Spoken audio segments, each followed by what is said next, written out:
The vast majority of the ad accounts that I get my eyes on at this point are not using one of the very best and actually easiest and fastest to set up tools available to you in meta ads, and that is highest value bidding, particularly with a target ROAS campaign.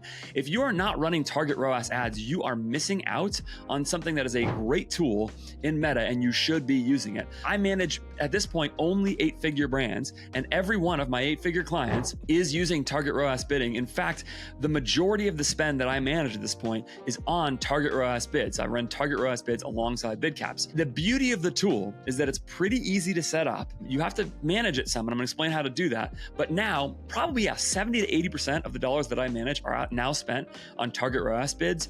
And oftentimes I see ad accounts that add target ROAS bidding add like 30% or more spend to their ad account. It's a really, really big deal to get it right. I'm going to do on this episode is walk you through exactly how I use this and how you can use it too. I'm going to explain all the key terms, give you a couple screen grabs where I can. If you're only listening to this, that's okay. I'm going to explain it as I go. But I hope this will help you a lot to be able to leverage a tool that you should be using in meta ads. You should at least be trying it in meta ads because it can make a huge difference in your ad account. And I'm going to show you exactly all the ins and outs, all the pitfalls. It can go wrong. So I'm going to show you where it's going to go wrong. I think this episode is going to help you a lot. All right, let's start by talking about what target ROAS bidding actually is, okay? Because target ROAS bidding is the thing that I use here, okay? The way to start here is to realize that there are two main ways that conversion optimization happens in meta ads, okay? And those main ways are highest volume or highest value. We used to call highest volume lowest cost. And for the rest of this episode, I'm going to call it that because it's going to make it easier. I'm not going to screw up my words that way. I think Meta changed it at some point to make them sound, parallel to one another or whatever. But highest volume and highest value, okay, are the two optimization settings that you can run.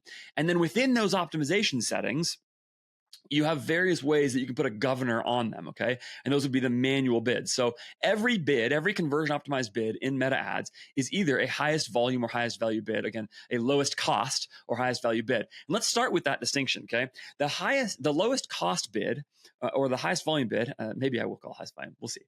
The lowest cost bid, right, tells Meta to get conversions at the lowest cost possible. But there is and so that's what most people run, right? They're optimizing for the lowest CAC possible, okay? And that means Meta is going to go and try to get you as many conversions as possible at your budget. That's what it's going to try and do, okay? That's the highest volume idea. That's why it's called highest volume, because the highest volume of conversions at your budget. But of course, not every customer is worth the same amount of money. And so there's another optimization you can do, which allows Meta to go and target the highest value bidder, which means now you're not trying to get the lowest cost conversion. What you're trying to do is get the highest value conversion, okay? And so now theoretically, you're going to target customers with a higher order value and your AOV is going to go up. And that is a crucial difference in understanding this tool. And if you were to go and set up your meta ads, I'm going to show a screen grab here of where this is set up at the campaign creation budget. If you're setting up a CBO campaign, all right, and this is also true if you're running ASC, basically any campaign setup, you have the option. And so we'll put the screen grab on screen here where the campaign bid strategy can be set to either highest volume or value. And that means that you are setting one of those two campaign types, okay? And that at the ad set level, you'll get to go choose whether you want to run highest volume or highest value. But within that, you can also tell the campaign that you might want some other options, which would be cost per result goal, what people typically call a cost cap, a ROAS goal, or a bid cap, okay? A ROAS goal is as it says, is going to aim for a certain return on ad spend while maximizing the value of the results. A cost per result goal says, or cost cap, is going to maximize the volume of results. A bid cap is more like a cost cap in that respect, but it does that slightly differently. So we're not going to get into that right now, but there's a volume versus value optimization happening, okay? So essentially, the one way to think about a ROAS goal is to think about highest value version of a cost cap, okay? So if a cost cap is the highest volume manual bid, a tROAS, the default highest volume manual bid, again, I tend to run bid caps, but that's for another episode. The ROAS goal is the same tool. Essentially, it's going to set a target at which you want to spend, but it's going to apply that target in a highest value setting. And so that's the really key distinction here, okay? And if you think about why this would need to be a different setting, it actually makes a lot of sense when you think about it. A cost cap, right? What it does is it says, okay, go target a certain CAC and then get me as many conversions as possible at that CAC, okay? And average it out at the end. Now, that is a great tool. And if you think about what Meta needs to forecast to use that tool, it needs to forecast two things: your spend and your number of purchases, okay? So that's what a cost cap is going to do: your total spend and your number of purchases. And spend divided by purchases is your CPA or your CAC, and that is what the cost cap is, okay? So you set your CAC there. If you're optimizing for highest volume, okay, or lowest cost, again, you're going to give Meta a budget and say spend up to X amount per day. If you're running a cost cap, let's call it $1,000 a day. Spend as much there as possible in the campaign that I'm running, and then get me as many conversions as possible as long as you can hit X target. Now, X is the cost cap, okay? Now, if you think about this, though, the highest value conversion, now you are actually asking Meta to forecast a third thing, not just the spend and the purchases, but the order value, okay? So now Meta, in its probabilistic forecasting model, has to forecast all three of those variables when it forecasts the distribution of your spend, okay? You're asking it to do that, okay? And now that's why it would need to be a different setting, because if you were trying to run a cost cap on that, it wouldn't actually be able to, it wouldn't be predicting that third thing. Now you need to predict the target ROAS, which is the return on investment, which includes in the ROAS calculation the value, okay? Return on ad spend includes the value of the conversion. And of course, ROAS is calculated as value over cost, okay? So that's the key distinction. And I want to say something up front as we are talking about this, is because tROAS bids are a subset of highest value bidding, and you have that third thing, whereas cost caps are a subset, that third variable, and cost caps are a subset of highest volume bidding, which only has two variables to predict. That means you are making the calculation more difficult for Meta, okay?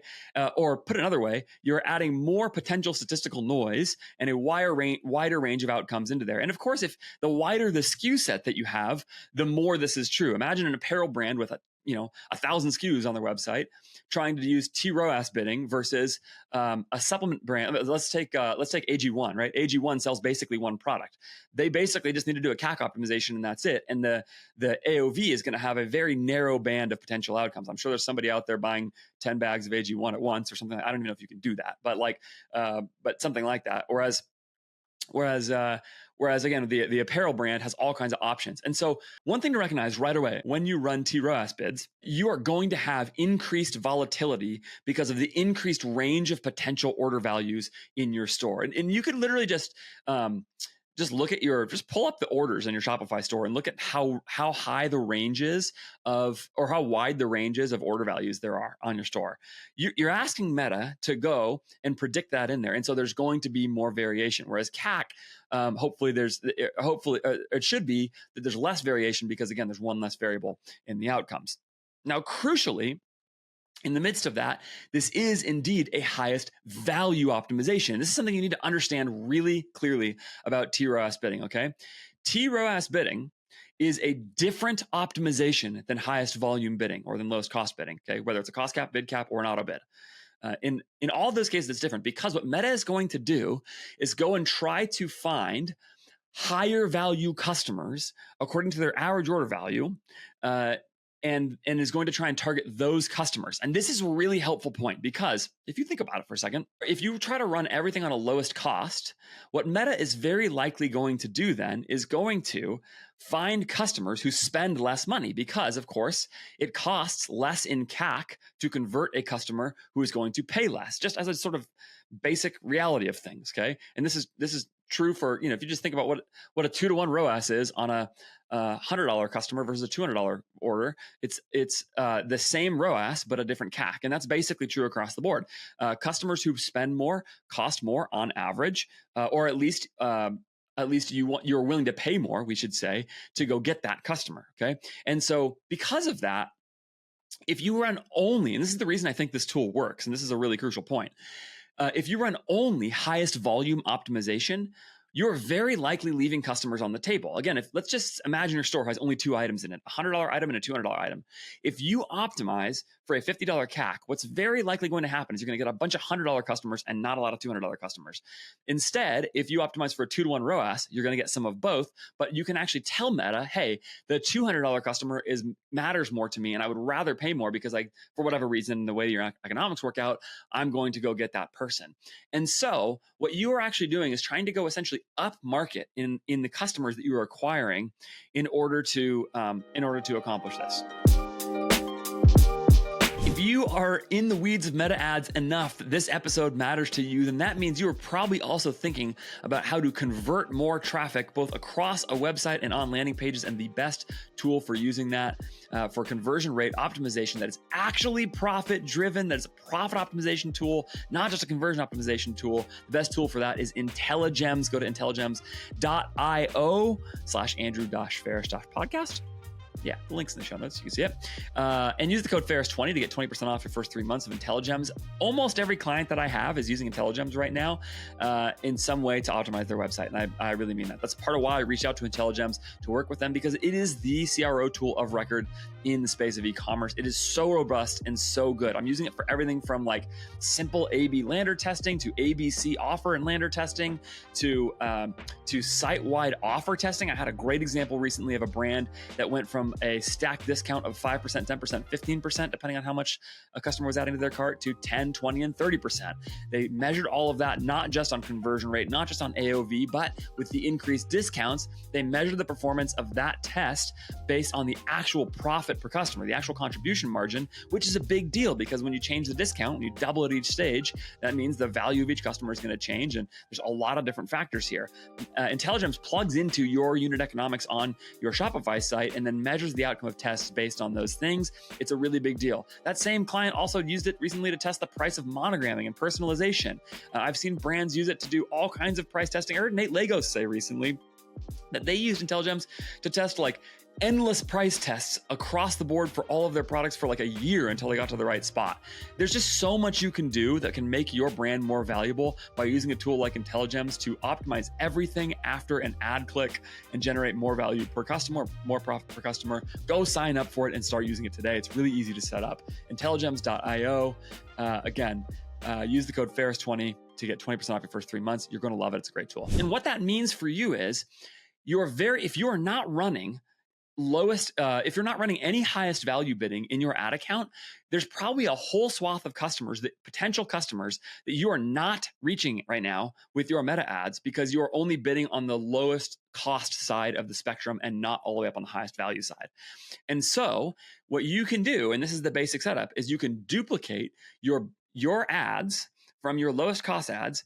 Again, if you're running a manual bid or not, and you should be running a manual bid, but either way, duplicate those ads into a separate campaign, exact same ads, okay, into a tROAS version of that same product. So what most of my accounts look like is it will be essentially two campaigns side by side.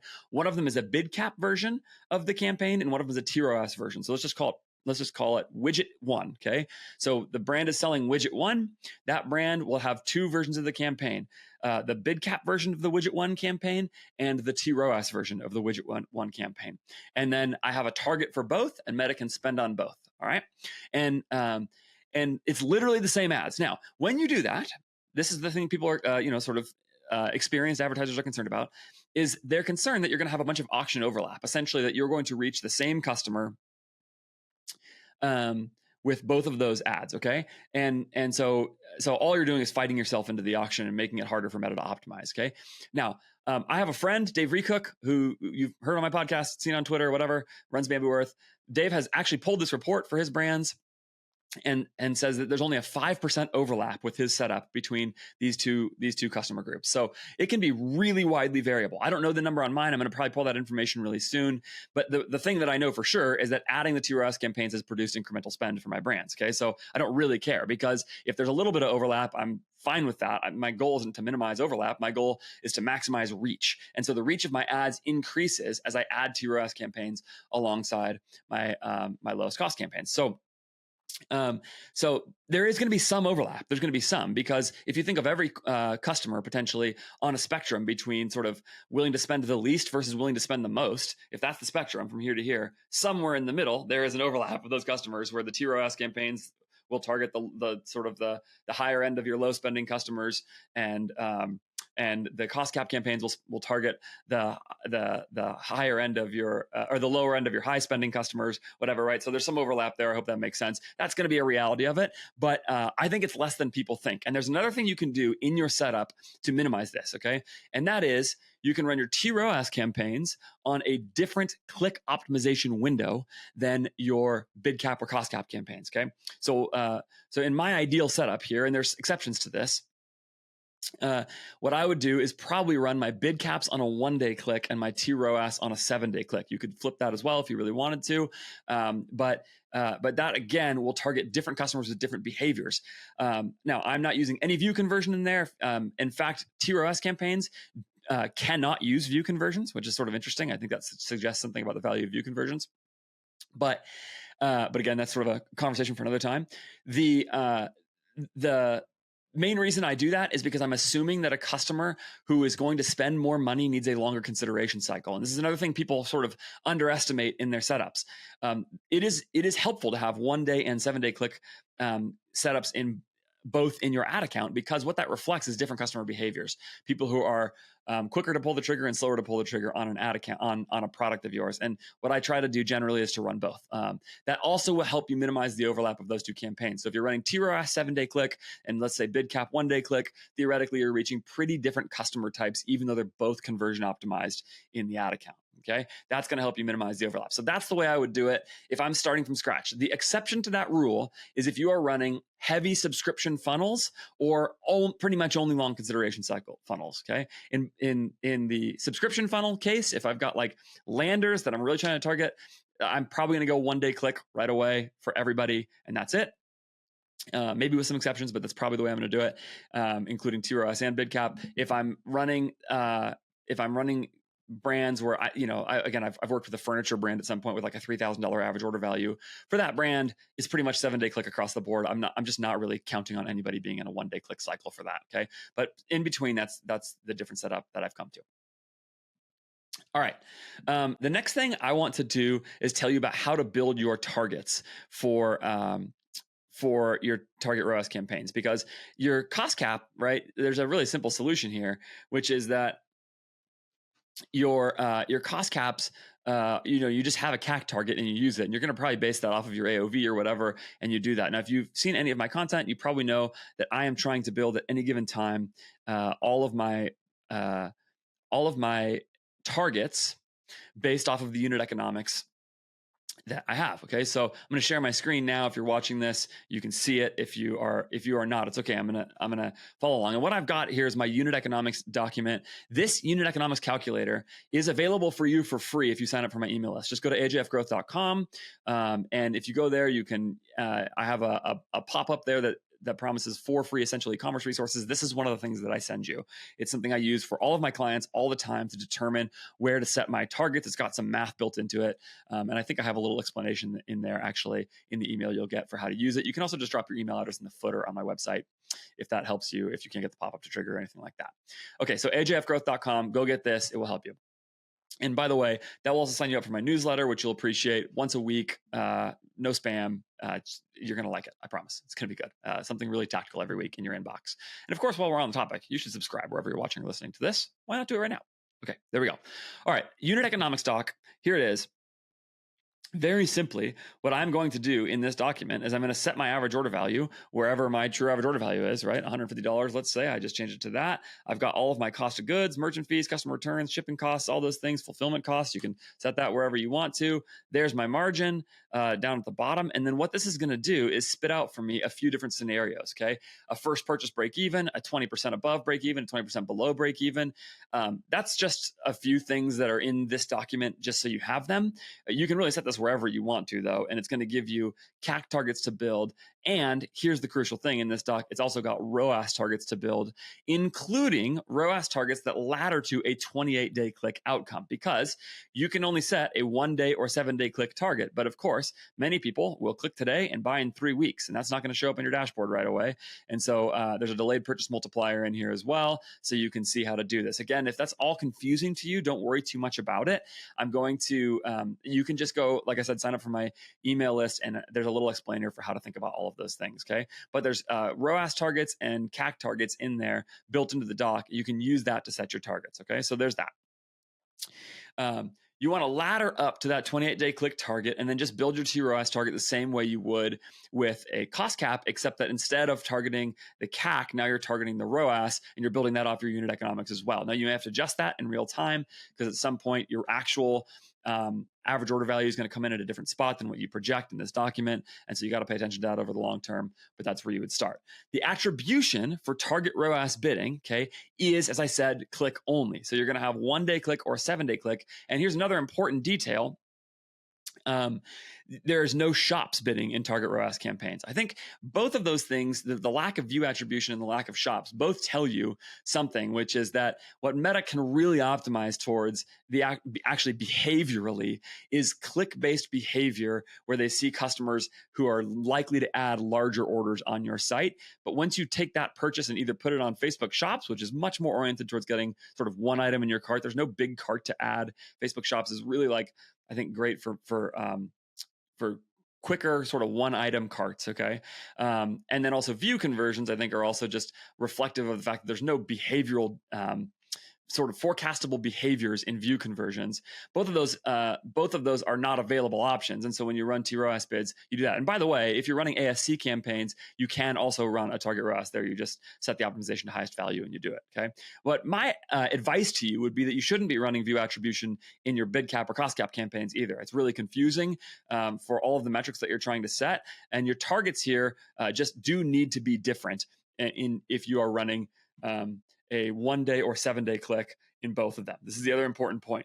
7-day click optimization includes 7 days of purchase, like decision window and purchases. 1-day click optimization only includes 1 day of purchases. And so you have to be aware that neither of those captures the full value of customers, but one of them captures 7 times the value of customers as the other one, okay? Because it's got 7 days, not 7 times the value, excuse me, 7 times the time of the other one, okay? And so as long as that's in there in that consideration window, you just need to be aware of both, watch the click behavior on both. And then, of course, as always, the bank account is the ultimate attribution system. That's the only thing that never lies. Pay attention to the bank account. Okay. And when you pay attention to the bank account, you'll see exactly how these ads are impacting performance. Okay. Now, what is the result of doing this? Okay. The result of running tROAS campaigns is that you increase spend with the same ads. And that's why it matters to me. And I see it consistently. You get more spend with the same ads, but crucially, you are going to reach different people. As I said earlier, there's incremental reach. You're going to reach different people. There are a couple of telltale signs that your tROAS campaigns or your highest value campaigns in general are reaching different customers than your lowest cost ones. And they're in some metrics that I don't talk about a lot usually, but in this case, they're really helpful as a pulse check that this is doing the thing you want it to do, okay? And I'm going to show you a screenshot here in a second where what you're going to see is some metrics related to this, exactly the setup I mentioned earlier. 2 products, okay? Excuse me, 1 product, 2 different campaigns.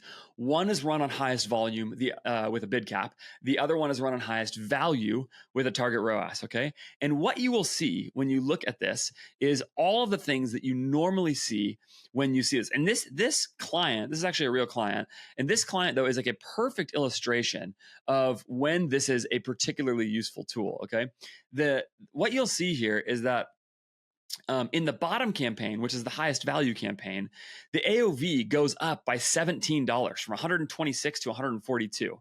Okay, excuse me, $16. Okay, I did some rounding there really fast. So from 126 to 142. Okay, so $16 difference, which is really meaningful in this case. That's like an 8% increase in AOV. And at the same time, there's another couple fascinating metrics. If you go to the if you go to the conversion column, okay, that second, the highest value customers convert much more often than the lowest volume one. So 3.7% versus 2.7%. That's a really big gap. It's like 33% gap. And what that implies is that the CPC of my highest value customers are way higher. I'm getting way less clicks. And that is true. I'm getting a much lower CTR, a much higher CPC, and a much higher CPM. And so there's a bunch of metrics here, but the highest value campaigns, the tROAS campaigns, have almost twice the click price of the lowest cost campaigns. That is extremely normal.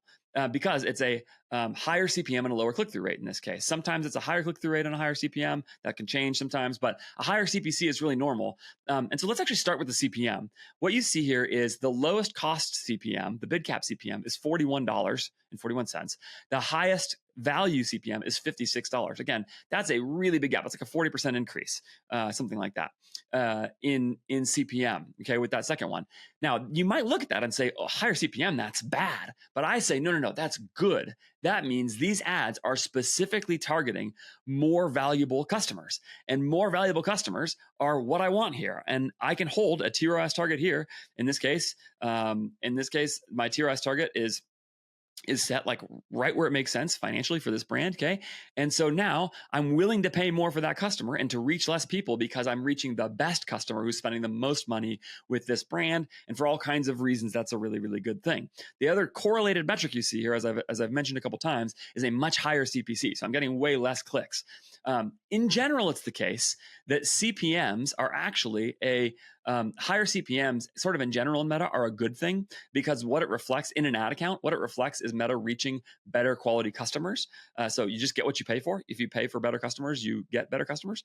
And so for this brand, like I don't even worry about the CPMs here. All I care about in this case though, is the comparison between the two, because what it tells me is that my ads are actually reaching different customers. So I've got, again, a lowest cost customer who's costing me less money to reach and a highest value customer who's costing me more money to reach. And the highest value customer, in point of fact, is converting much more often and paying much more when they convert, meaningfully more.